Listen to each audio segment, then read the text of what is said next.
Pemirsa, selamat pagi. Jumpa lagi kita dalam acara Mimbar Agama Katolik. Tentunya masih di channel TVRI Kalimantan Barat, media pemersatu bangsa. Dan tentunya bersama Komsos. Hari ini kita jumpa di awal tahun dan tahun ini adalah tahun politik. Oleh karena itu, gereja selalu menekankan kepada umat Kristiani untuk terlibat aktif dalam membangun bangsa dan negara. Nah, terkait dengan ini, pagi ini kita akan berdiskusi atau berdialog tentang gereja dan politik. Dan untuk tema ini, di studio kami sudah menghadirkan seorang narasumber. Beliau adalah Pastor Silvanus Ilwan CP. Selamat pagi, Pastor. Selamat pagi, Pak Paulus. Bagaimana kabarnya di tahun 2024 ini? Kabarnya dalam keadaan sehat dan baik-baik. Baik. Terima kasih Pastor sudah mau hadir di Mimbar Agama Katolik kali ini. Pemirsa, kita langsung saja berdialog dengan narasumber kita tentang gereja dan politik. Pastor, gereja dan politik. Oh ya, sebelum kita mulai mungkin kita perlu doa dulu ya, Pastor ya. Ya, silakan Pastor pimpin doa dulu. Baiklah, marilah kita mengawali kegiatan ini dengan doa. Dalam nama Bapa dan Putra dan Roh Kudus. Amin. Allah Bapa di surga, kami mengucap syukur kepadamu atas rahmat dan penyertaan-Mu sehingga kami dapat hadir di sini dalam keadaan sehat. Semoga apa yang kami diskusikan pada hari ini berkenan bagimu dan bermanfaat bagi umat-Mu dan bagi masyarakat semuanya, dan semoga menjadi inspirasi bagi kami semua. Doa ini kami sampaikan kepadamu ya Bapa dengan perantaraan Kristus Tuhan kami. Amin. Dalam nama Bapa dan Putra dan Roh Kudus. Saudara, kita kembali ke tema setelah kita memulai tadi dengan doa. Gereja dan politik. Pastor, gereja dan politik. Nah, saya mau menekankan dulu gereja dalam artian apa yang harus terlibat dalam dunia politik. Silakan Pastor dijelaskan. Baik. Dari tema ini ada kata dan ya, gereja dan politik. Artinya bukan gereja berpolitik ya, temanya, tetapi gereja dan politik. Di sini saya mau menekankan bagaimana sikap umat Katolik, terutama sesuai dengan ajaran gereja, supaya bisa berpartisipasi dalam kehidupan berpolitik, karena sebagai warga gereja, umat Katolik juga sebagai warga suatu negara. Ya. Jadi mereka ikut berpartisipasi, dan ketika misalnya ada pemilu, ikut serta dalam memilih. Ya. Dan itu merupakan hak orang Katolik sebagai warga negara. Ya. Artinya gereja juga menghendaki supaya kalau bisa itu tidak ikut memilih. Jangan golput. Jangan golput, tetapi ikut berpartisipasilah memilih calon-calon yang sudah ditetapkan oleh KPU. Ya. Menjadi pemimpin bangsa ya. Jadi dalam konteks itu bukan gereja dalam artian lembaga, institusi ya, terutama hierarki. Terjun dalam politik praktis, bukan demikian maksudnya. Dari segi lembaga, gereja tidak boleh berpolitik ya. Hierarki tidak berpolitik praktis ya. Ya. Tetapi untuk berbicara tentang etika politik, hal-hal umum secara politik itu wajar saja. Ya. Tetapi tidak terjun secara langsung dalam politik praktis. Cuman gereja menekankan umat untuk terlibat langsung ya. Ya, umat Katolik boleh mencalon dan boleh dicalonkan dan boleh memilih. Ya. Itu sebagai awam itu panggilan ya, untuk berpartisipasi supaya bisa menjadi garam dunia. Ya. Paling tidak berperan aktif juga ya dalam membangun masyarakat ya, menuju perdamaian. Ya, mungkin dengan menjadi anggota legislatif misalnya, menjadi bupati bisa berbuat lebih banyak untuk kesejahteraan bersama. Ya, utamanya tekanan untuk kepentingan umum ya, kepentingan bukan umum, untuk mengejar kejabatan atau kekuasaan ya Pastor ya. Ya, memang dalam etika politik tujuan dari politik itu adalah untuk bonum comune, kesejahteraan umum. Ya. Nah, mungkin bonum comune ini bisa dijelaskan lebih terus. Bagaimana gereja menekankan itu penting untuk umat Katolik? Bahwa ketika mendengar kata politik, orang langsung berpikir politik itu kotor. Nah, Tetapi kalau kita melihat politik dari segi filosofisnya, tujuan politik itu sangat bagus, yaitu bonum commune untuk kesejahteraan umum. Karena bagaimanapun juga dalam kehidupan manusia sebagai makhluk sosial, tidak mungkin terhindari dari dinamika politik.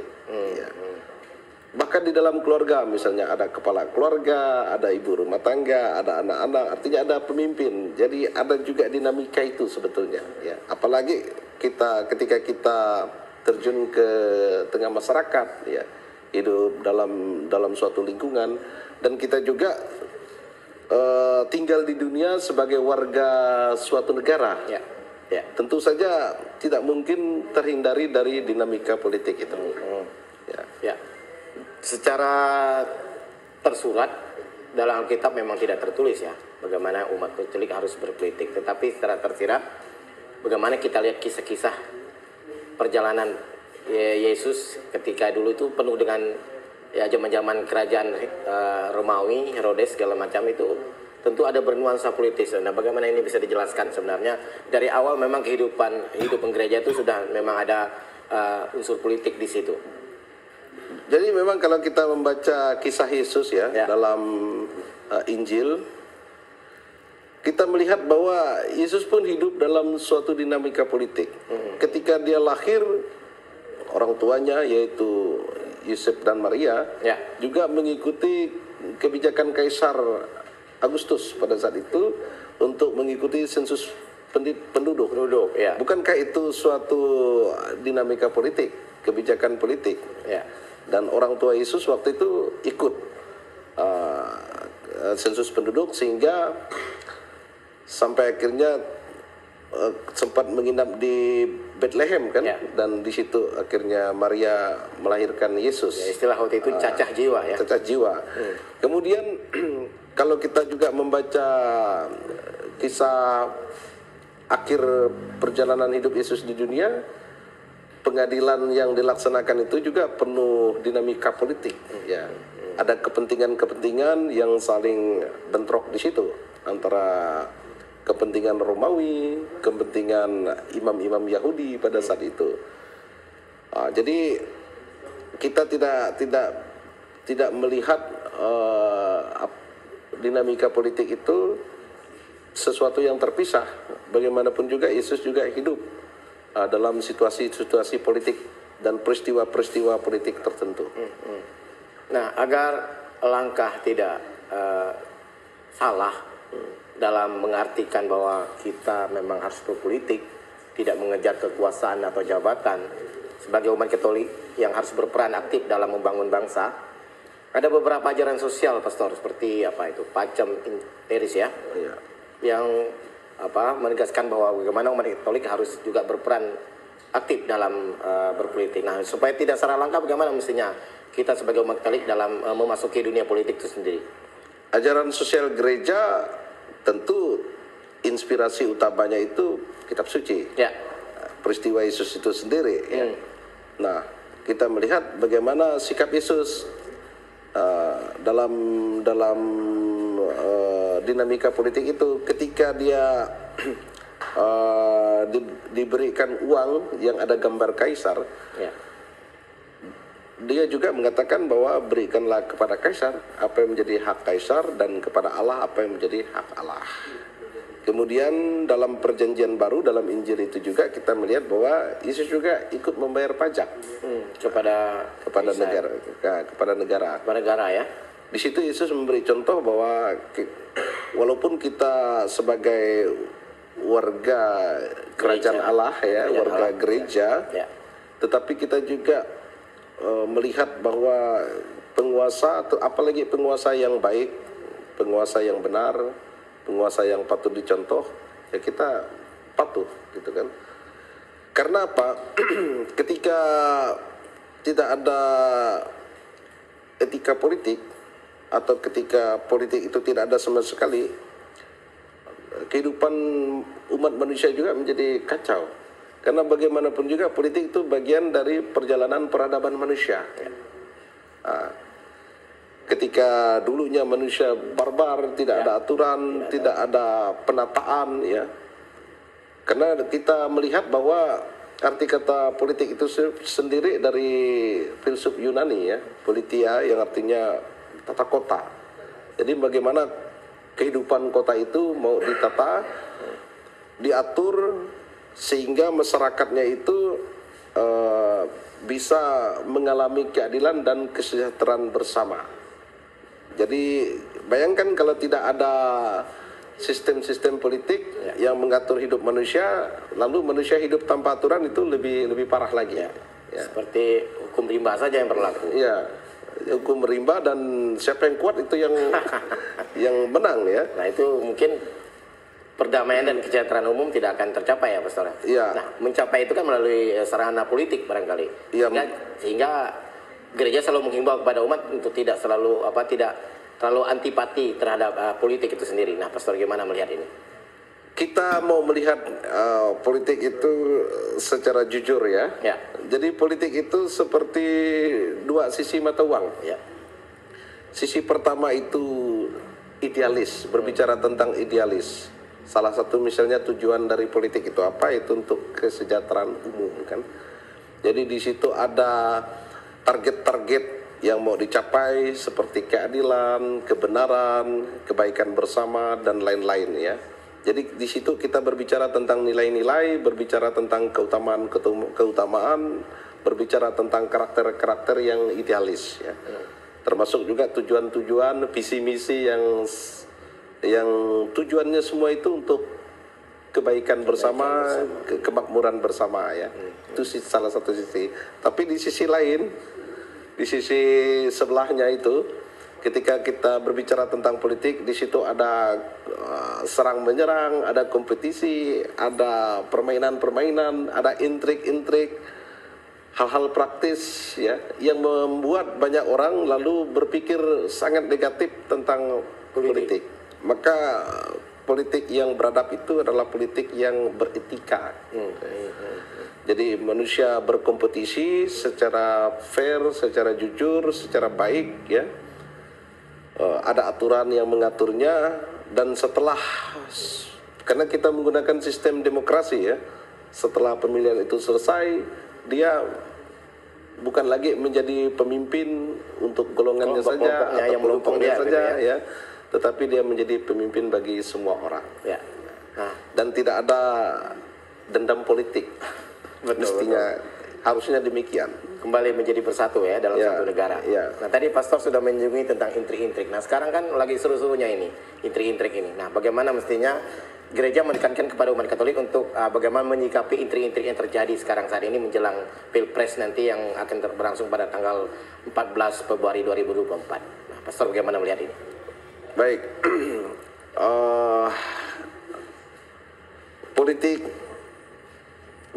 Politik di sini kan ada bagian sisi tadi saya bilang, kan, sisi di mana orang ingin memperoleh kemenangan. Betul. Ya.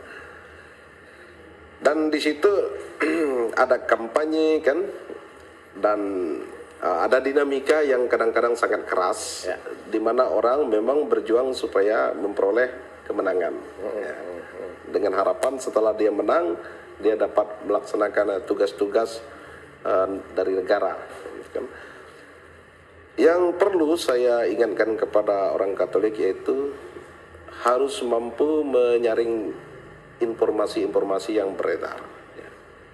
Karena berita bohong atau hoax itu luar biasa, ya.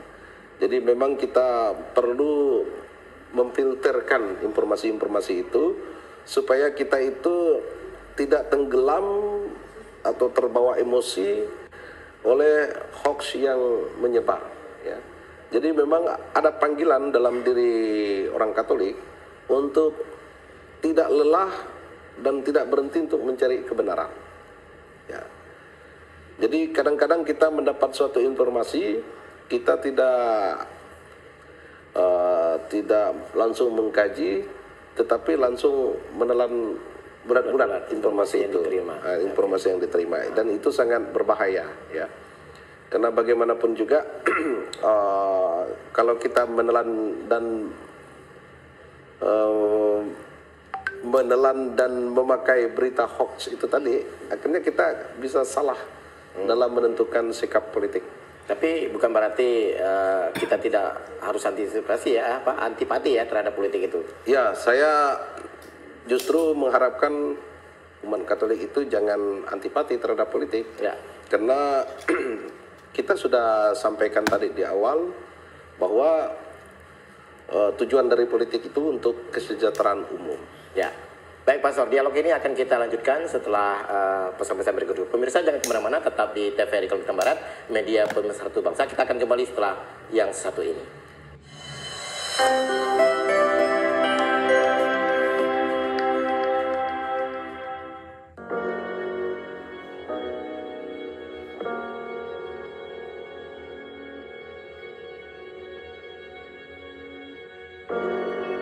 Dari rajutan benang setiap helainya, tercipta mahakarya yang sangat sempurna.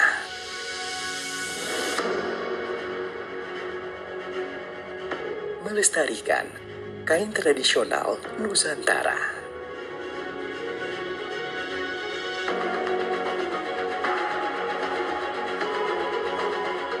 Menjaga eksistensi budaya. Merajut benang, merawat adab warisan leluhur.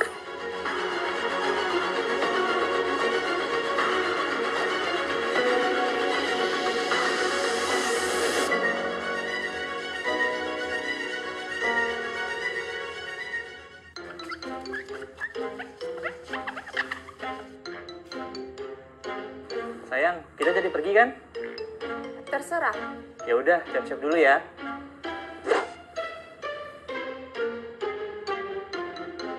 Jadi kita pergi kemana nih? Terserah. Jadi makan? Terserah. Mau makan sate? Enggak. Bakso? Nasi goreng? Capcay? Pizza? Terserah.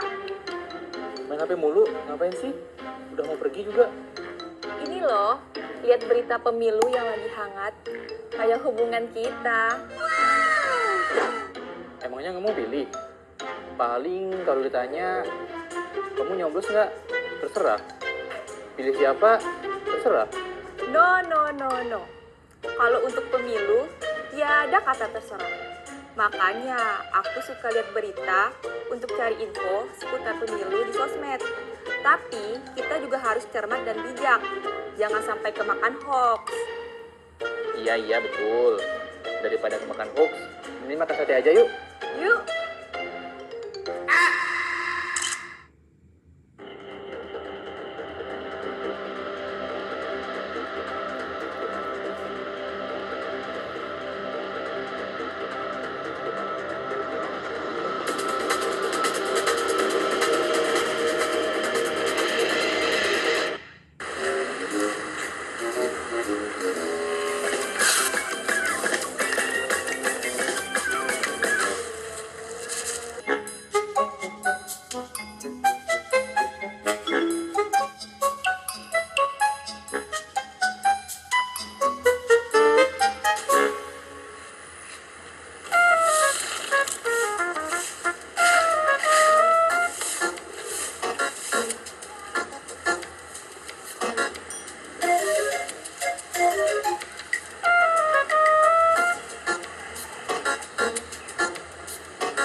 Saudara, kita kembali lagi di acara Mimbar Agama Katolik, tentunya masih di TVRI Kalimantan Barat, media pemersatu bangsa.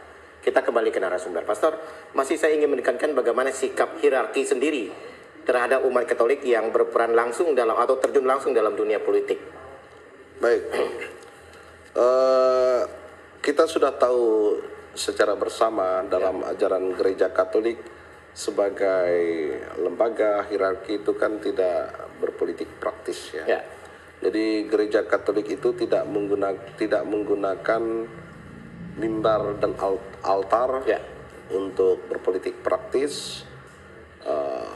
Jadi jangan diharapkan dalam misa yang sangat sakral, yang sangat kudus. Itu, umat jangan mengharapkan bahwa imam akan menunjuk calon tertentu, terutama sampai menyebut nama calon. Ya, itu jangan diharapkan dari hierarki gereja, karena gereja punya alasan teologis, alasan historis, dan juga alasan praktis. Gereja pernah punya dinamika yang luar biasa kalau kita melihat dari sejarahnya di masa lalu. Pengalaman buruk, pengalaman di masa lalu yang mengajarkan gereja melihat bahwa harus ada pemisahan antara politik dunia dengan hierarki gereja. Ya. Kemudian ada alasan praktis juga, karena gereja menghendaki bahwa umat itu tetap bersatu, dan politik itu bisa membuat terpecah-pecah, betul kan? Politik praktis itu. Karena dukungan-dukungan yang berbeda, gitu. Karena dari sekian umat yang hadir dalam misa itu, dalam gereja itu, mereka bisa saja punya pendapat berbeda, pilihan berbeda, partai berbeda, ya. Jadi umat tidak boleh menuntut bahwa hierarki imam, ya, untuk mengumumkan nama calon legislatif kah atau calon presiden tertentu dalam momen misa, itu tidak mungkin, ya. Lalu ada juga alasan religius atau alasan teologis bahwa tujuan kita ke gereja, tujuan kita misa itu fokus konsentrasi kepada Allah, ya, kepada Kristus, kepada kitab suci, ya. Jadi kita menuju ke situ, ya. Jadi bukan untuk ajang mempromosikan kandidat-kandidat tertentu, ya, yang sebagai manusia pasti punya kelebihan dan kekurangan, ya. Meskipun seorang caleg itu orang Katolik misalnya, dia pasti punya kelebihan dan kekurangan, caleg manapun. Makanya kita tidak menjadikan momen misa itu sebagai untuk berpolitik praktis, ya. Dan memang negara juga menekankan demikian, bahwa rumah-rumah ibadat atau saat-saat ibadat seperti itu tidak menjadi ajang untuk, bukan tempat untuk kampanye, gitu ya, berpolitik praktis atau kampanye. Pilihan-pilihan itu tentunya tergantung kepada hati nurani masing-masing umat Katolik, ya. Nah, gereja mungkin hanya menuntun, pilihlah caleg atau pemimpin kita yang menurut mereka betul-betul kredibel. Nah, ada nggak hal yang baru-baru ini mungkin dari pihak gereja ingin menekankan bagaimana kita bisa menuntun umat untuk bisa bagaimana kita memilih seseorang untuk jadi pemimpin? Ya. Yang pertama-tama saya mau mengatakan bahwa hierarki gereja tentu tidak boleh mencalonkan diri, ya. Karena tidak boleh praktis, tidak mungkin, dan seorang pastor kan mencalonkan diri sebagai caleg tertentu, ya. Kemudian, tetapi dalam pergaulan sehari-hari sebagai warga negara, ya boleh dong seorang pastor atau seorang bruder atau seorang suster memberikan edukasi politik bagi umatnya, bagi masyarakatnya, ya. Karena bagaimanapun juga dalam keseharian pastilah ada umat yang bertanya kepada pastor, meminta arahan, ya. Nah, tentu kita pertama-tama lebih memberikan edukasi politik, arahan-arahan yang bersifat umum, karena memang yang kita tonjolkan di sini adalah nilai-nilainya, ya. Karena saya yakin bahwa umat Katolik sekarang sudah cerdas.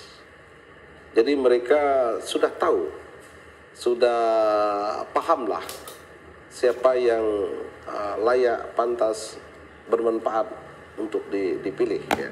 Jadi posisi kita di sini lebih menyampaikan pendidikan politik, memberikan nilai-nilai, gitu kan, bahwa calon yang bagus, yang pantas untuk dipilih, ya punya keutamaan-keutamaan seperti jujur, ya segala macam. Lebih ke situ. Ketimbang kita terlalu praktis ya. Tetapi kalau dalam diskusi-diskusi sehari-hari bukan dalam konteks misa, artinya dalam keseharian sebagai warga negara, tentu seorang imam, seorang bruder atau seorang suster dia juga punya pendapat-pendapat politik, dan tentu kaum berjubah ini juga kan ikut milih, ya, ikut milih, dan di bilik suara dia pasti punya pilihan juga. Yang tidak boleh itu mendorong orang untuk memilih tertentu. Menggunakan misalnya secara ekstrim, menggunakan saat misa misalnya. Ya. Nah, itu sebaiknya jangan. Ya. Nah sekarang kan kita lihat ada beberapa umat Katolik yang terjun langsung di berbagai partai politik yang berbeda. Nah ketika masuk ke gereja mereka mungkin saling apa ya, istilahnya ingin lebih dekat ke seorang imam karena minta mungkin dengan dekat dengan imam dapat dukungan. Nah itu bagaimana pastor bisa mencerahkan kepada umat bahwa itu sebenarnya bukan sesuatu yang patut dicontoh gitu loh. Siapapun orang yang datang ya kepada seorang imam, ya, minta didoakan, minta diberkat, itu sah-sah saja. Karena tugas kita itu kan mendoakan. Misalnya ada seorang caleg dari partai manapun kan, apalagi dia orang Katolik misalnya, datang minta berkat, ya, minta didoakan, itu sah-sah saja. Tapi mendoakan kan belum berarti kita mendukung, akan memilih dia. Nah, itu kan harus dibedakan. Karena berkat itu kan diberikan kepada siapapun yang meminta. Ya. Jadi kita juga tidak bisa menghalangi berkat. Ya. Yang penting tidak memilih-milih. Jadi jangan sampai ada caleg A datang minta diberkati, kemudian datang caleg B lalu tidak diberi, ya. Itu sudah tidak adil. Jadi itu sikap kita, karena kita yakin bahwa umat Katolik itu sudah cerdas berpolitik. Mereka pasti tahulah siapa yang akan mereka pilih, gitu kan. Dan kita juga ingat bahwa sebagai caleg ya pasti tidak ada yang sempurna. Sebagai manusia itu pasti punya kelebihan, pasti punya kekurangan. Ya. Kan kita akan memilih nanti tanggal 14 Februari 2024 nih Pastor. Nah kan ada beberapa umat Katolik yang merasa kayaknya calon ini nggak ada yang pas gitu. Sehingga ada beberapa kelompok ingin ya aku nggak usah ke TPS lah atau gimana. Nah gimana Pastor terus mengajak umat Katolik terutama yang berada di daerah-daerah agar apa, sebagai umat Katolik kita tetap harus berperan aktif, salah satunya ya mencoblos pemimpin bangsa yang akan kita tentukan 5 tahun ke depan. Gimana Pastor?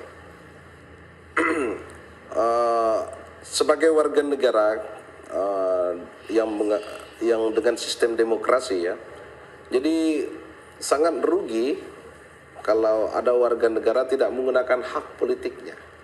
Ya. Jadi itu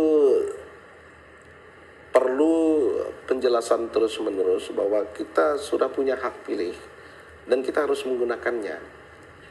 Karena bagaimanapun juga satu suara itu kan sangat berharga untuk menentukan masa depan bangsa. Dan inilah sikap proaktif. Disinilah sebenarnya peran gereja untuk mendorong umatnya untuk berpartisipasi secara aktif. Disitulah partisipasi aktif. Disitu yang sebenarnya mau kita tekankan tentang politik itu, bahwa gereja juga ikut mendorong supaya umatnya itu aktif, gitu kan, aktif dalam pemilihan seperti itu. Karena di situ juga ada tanggung jawab kita ya. Jadi tidak pasif. Karena sebenarnya tidak memilih juga suatu pilihan politik sih. Tetapi bukan pilihan yang baik lah. Jadi kita mesti aktif dan ikut memilih ya. Jadi kalau seandainya misalnya nanti setelah umat merasa bahwa pilihannya ya bahwa itu adalah benar-benar calon, nah bagaimana mestinya seorang caleg yang terpilih itu sendiri sudah mengemban tugas dari orang yang memilih dia itu sebagai orang Katolik, dia harus menjadi garam dan terang di antara semua orang. Itulah saya bilang dari awal tadi, politik itu seperti dua sisi mata uang ya. Di sisi sebelah kita berbicara tentang hal-hal idealis, hal-hal baik, nilai-nilai, keutamaan-keutamaan, visi misi.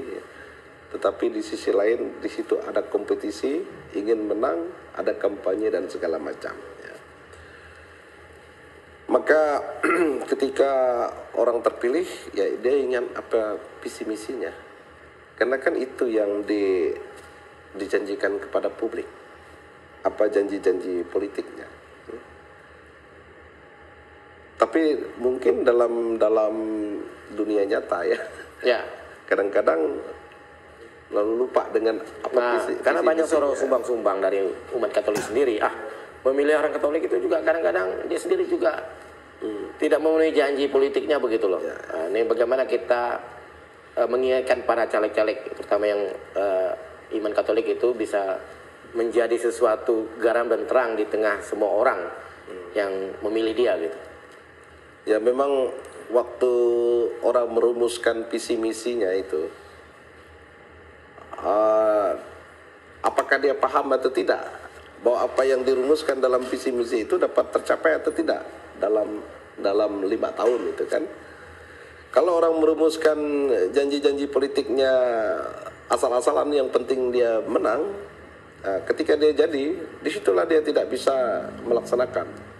Sebenarnya di situ sudah ada kebohongan sebetulnya bahwa dia membuat janji-janji yang tidak dapat dia realisasi. Apakah karena kurangnya pengetahuan atau itu unsur kesengajaan? Jadi ini musim kampanye kan, lalu buat saja janji-janji. Yang penting orang tertarik untuk memilih, kemudian menang. Nanti setelah menang, nantilah urusannya. Jadi kadang-kadang seperti itu ya dalam kehidupan praktis, dan tentu ini tidak ideal secara politik. Makanya orang tadi banyak berkata bahwa politik itu kotor ya. Sebenarnya bukan politik dalam artian filosofisnya, tetapi dalam pelaksanaan oknum-oknum berpolitik itu membuat politik itu dipandang kotor oleh banyak orang. Ya, saya ingin kembali ke ajaran sosial gereja tentang macam interis itu sendiri. Bagaimana katanya bahwa politik itu adalah urusan hidup sehari-hari orang banyak. Nah, bagaimanapun urusan hidup orang banyak keseharian yang diurus politik itu adalah tentu menjadi tanggung jawab kita sebagai umat Katolik. Bagaimana pacem ajaran sosial pacem interis ini bisa betul-betul diterapkan bagi mereka-mereka yang langsung terjun ke dunia politik? Kita pertama-tama harus tahu bahwa gereja belajar dari Yesus. Tentu yang disampaikan oleh gereja itu adalah hal-hal yang ideal. Jadi kalau kita melihat ajaran-ajaran yang disampaikan oleh Yesus ya, dan kemudian juga gereja menyampaikan ulang apa yang diajarkan oleh Yesus, itu berbicara tentang hal-hal ideal. Ya. Jadi inilah idealnya begitu kan, yang semestinya bisa dilaksanakan dan bisa dikejar. Ya.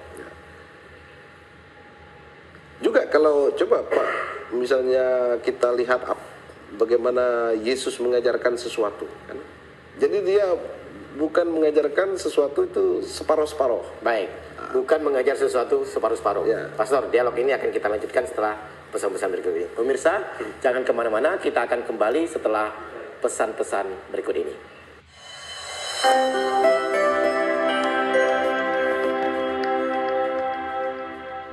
Kalimantan Barat salah satu provinsi merupakan nilai sastra melalui suara. Disampaikan lewat lisan dalam bentuk pantun, diiringi dengan gendang dan alat musik tradisional.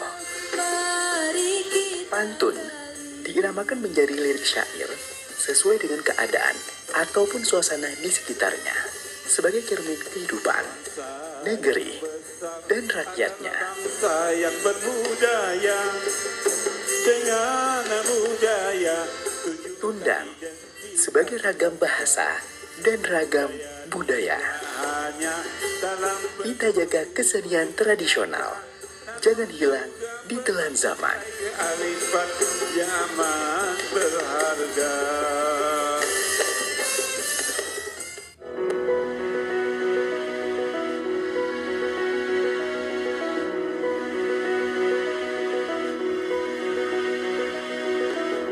Keanekaragaman hayati sebagai sumber kehidupan. Indonesia merupakan satu-satunya negara yang terkenal dengan kuliner tradisionalnya.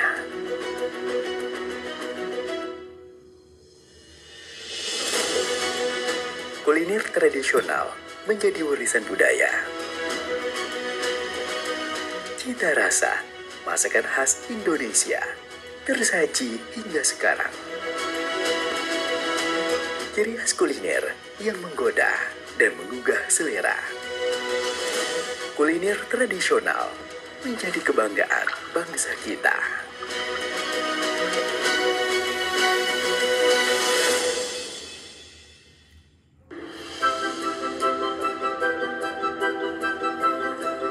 Pak, tak terasa ya, anak kita si Jenab tuh umur sekarang udah 17 tahun lah. Berarti udah bisa ikut pemilu lah ya Pak ya? Iya Mak, tapi aku ini bimbang pula sama Zainab nih. Bimbang? Bimbang apa pula Pak? Pak, Mak.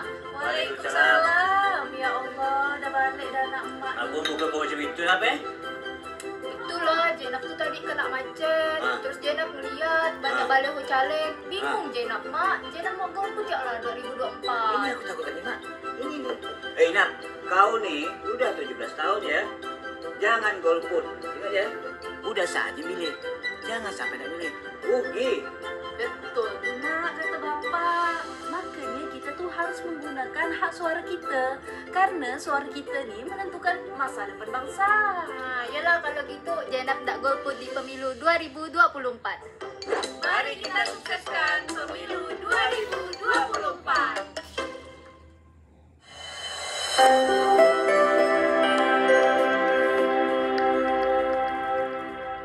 Pemirsa, kita kembali di Mimbar Agama Katolik dan tentunya masih di TVRI Kalimantan Barat, media pemersatu bangsa. Kita kembali ke narasumber. Pastor, masih soal tadi bagaimana pesan Yesus dalam kitab suci bahwa kalau kita mau terlibat langsung mengurus orang lain, maka kita jangan setengah-setengah. Artinya terlibat dalam dunia politik itu. Arti kata tadi, memang gereja mengajarkan sesuatu yang ideal. Nah, bagaimana Pastor melihat kaitannya dengan pesan Yesus itu tadi? Ya. Saya mengulang lagi apa yang saya sampaikan tadi ya. Kalau kita melihat cara Yesus mengajarkan sesuatu tentang kebenaran, kebaikan, dan juga itu dicontohi juga oleh gereja, bahwa ketika bicara tentang kebenaran, ketika bicara tentang keadilan, ketika berbicara tentang kebaikan, Yesus, dan itu juga diikuti oleh gereja, tidak berbicara tentang setengah kebenaran, setengah keadilan, setengah kebaikan ya. Tetapi target ideal, target tertinggi ya. Nah, yang menjadi pertanyaan yang saya analisa dari pertanyaan Pak Paulus itu kan ketika hal-hal ideal itu diterapkan dalam kehidupan praktis yang tidak ideal. Ya. Pastilah Yesus tahu. Gereja juga tahu bahwa tidak mudah untuk menerapkan hal-hal yang ideal itu dalam kehidupan praktis kan, dalam kehidupan nyata. Sama juga ketika kita membaca dan menganalisa ajaran-ajaran Yesus kan. Ketika ketika orang bersalah menampar pipi sebelah lalu beri pipi sebelah kan. Ini kan berbicara tentang hal-hal ideal. Nah,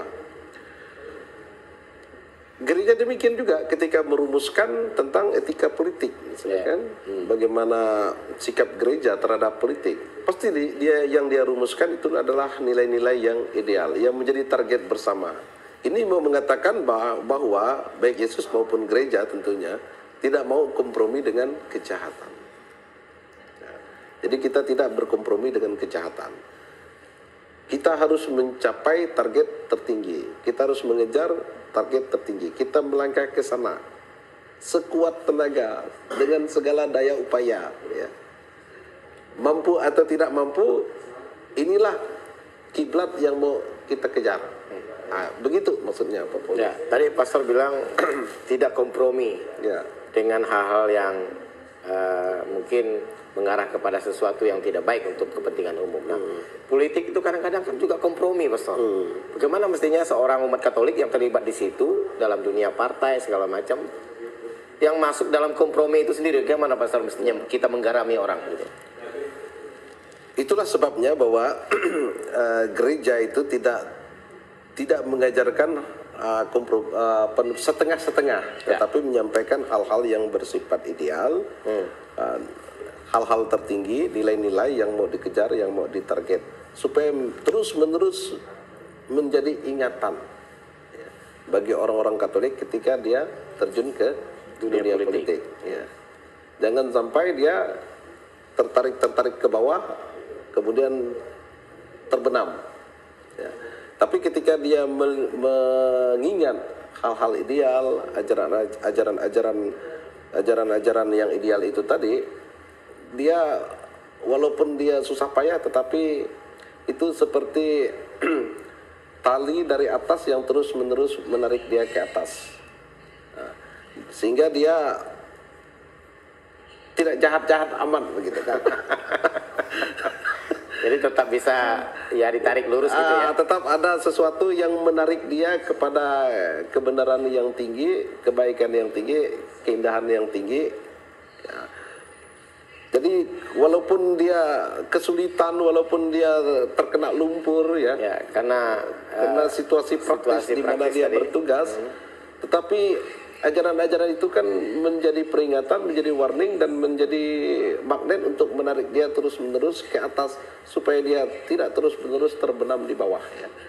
Jadi tidak mungkin gereja mengajarkan ataupun Yesus mengajarkan sesuatu yang bersifat kompromi terhadap kejahatan. Karena ketika kita kompromi dengan kejahatan, di situ ada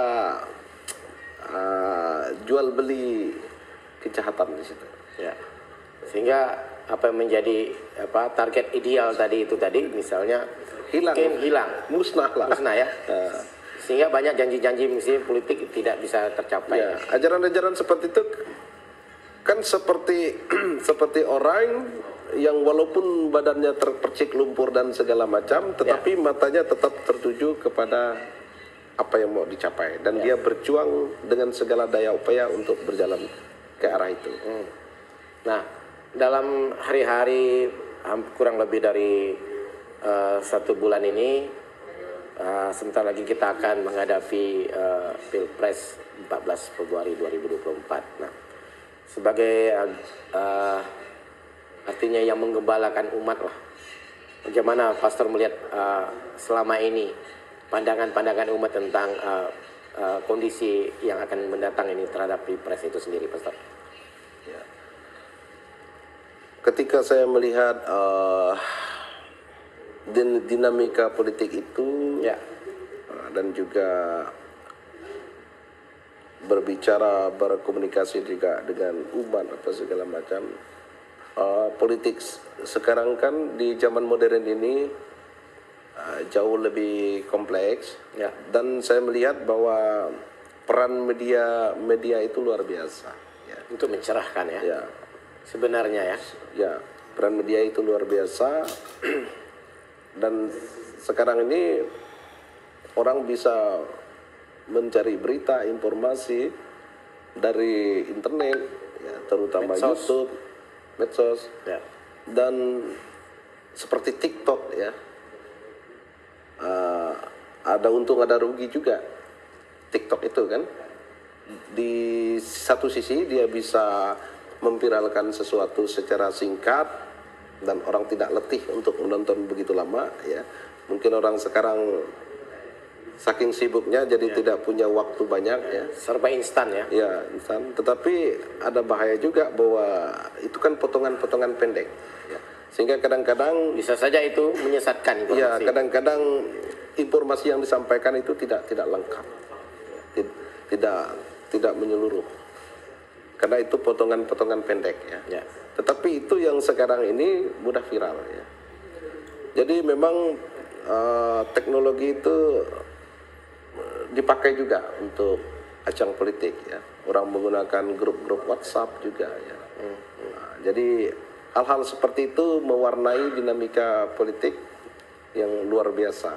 Selama Pastor Menggembala ada enggak semacam apa keluhan umat mengenai bagaimana situasi saat ini di situ sendiri? Saya lebih banyak menemukan perdebatan politik kan. Ya itu tadi karena setiap orang itu kan punya pendapat berbeda. Oh menurut si A calon yang mau dipilih dia itu bagus kan. Menurut B oh ini yang bagus. Hanya satu yang sering kita lupakan, bahwa kita harus ingat bahwa calon yang mau kita pilih, yang kita agung-agungkan, harus kita lihat juga bahwa dia manusia biasa juga, yang tentu punya kelemahan tertentu. Jadi jangan sampai kita mengidolakan calon yang kita jagokan, ya, lalu antar tetangga, antar keluarga, kita lalu bermusuhan. Bahkan setelah pemilu selesai, caleg-caleg itu sudah salaman, lalu pemilihnya masih dendam politik. Karena beda pilihan tadi. Atau mungkin pilihannya tidak menang misalnya atau kalah gitu kan. Kita ingat dulu tuh kan pemilihan presiden dulu kan, di mana Presiden Jokowi waktu itu kan berkompetisi dengan Pak Prabowo. Tapi setelah itu kan mereka bergabung kan di pemerintahan. Ya. Pemilihnya bagaimana? Jadi saya selalu ingat bahwa dalam politik itu, politik praktis ya, itu tidak ada kawan abadi dan tidak ada lawan abadi. Yang ada itu apa? Ada kepentingan. Nah ini ya kadang-kadang kepentingan yang harus digarisbawahi. Iya. Gimana? Kadang-kadang ya memang betul mungkin perlu ini ya Pastor. Adakah Pastor sekarang gereja memberikan semacam bimbingan rohani kepada calon-calon atau apa itu dari pihak gereja sendiri bagaimana? Saya kira pasti ada, tetapi mungkin tidak bisa kita pendampingan rohani lah paling tidak. Mestinya ada. Tegak lurus dengan janji politik mereka dan ideal apa yang diminta oleh gereja untuk mereka sebagai garam dan terang dunia di tengah masyarakat umum gitu. Mungkin saya pikir itu pasti ada, tetapi kadang-kadang kan pesan-pesan seperti itu kan tidak tersampaikan ke bawah. Yang ke akar rumput ya. Akar rumput ini yang rentan itu bersinggungan, benturan keras karena perbedaan politik ya.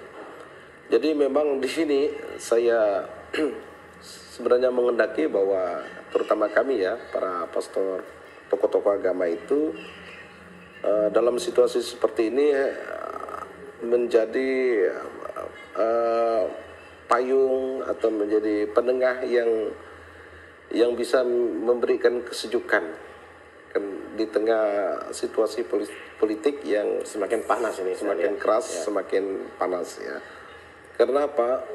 Kadang-kadang pemilih yang tingkat bawah ya, ketika diskusi politik itu belum tentu mereka berdiskusi dengan maksimal menggunakan logika, akal sehat, tetapi lebih mengedepankan emosional ya, perdebatan di tempat-tempat umum ya. Itu yang terkadang menimbulkan gesekan-gesekan di akar rumput. Ya. Nah tentu ya para tokoh-tokoh agama, terutama umat Katolik lah ya, sebagai para pastor menjadi semacam pendamai lah di situ. Bagaimana pastor melihatnya? Kalau dia perbedaannya, bentrokannya masih bersifat verbal ya, mungkin belum terlalu berbahaya, tapi jangan sampai terjadi bentrokan fisik ya. Nah itu kita selalu mengingatkan bahwa kita, siapapun yang kita pilih ya, pasti bukan orang-orang yang sempurna. Jadi pasti orang yang punya kelebihan dan kekurangan. Mungkin dengan ingat itu bisa mengerem kita untuk tidak terbawa emosional. Bagaimanapun juga saya yakin para calon itu, entah itu calon presiden ataupun legislatif, tujuan mereka itu baik semua.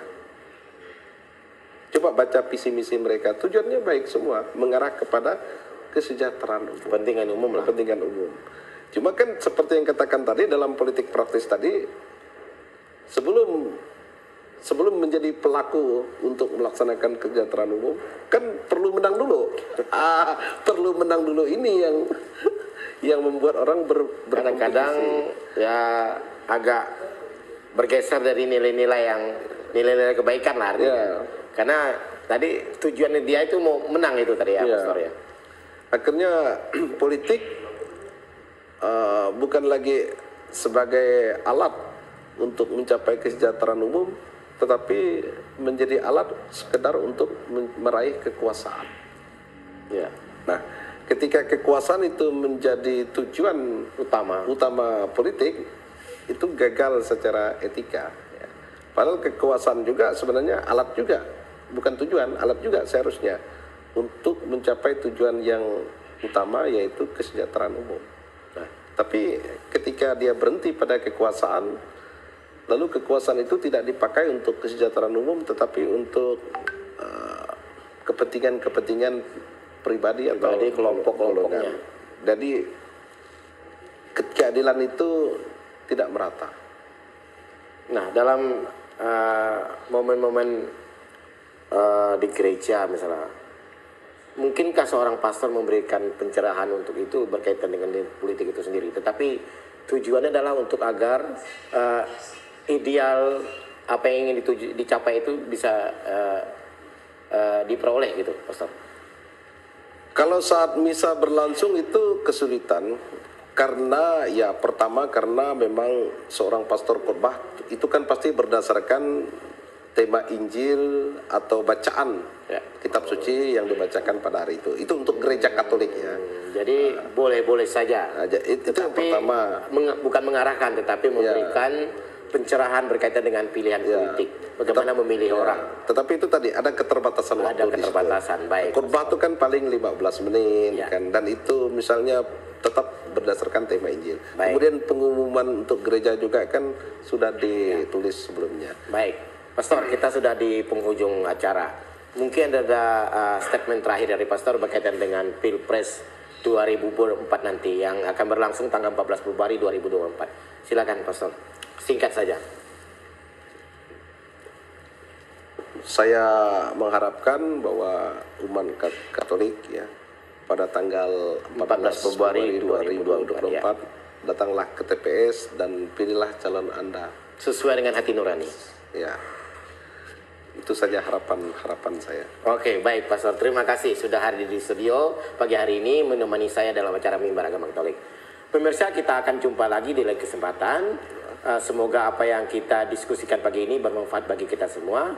Salam sehat, jangan lupa 14 Februari 2024 kita tidak golput, tetapi kita memilih pemimpin 5 tahun ke depan. Sampai jumpa. Terima kasih.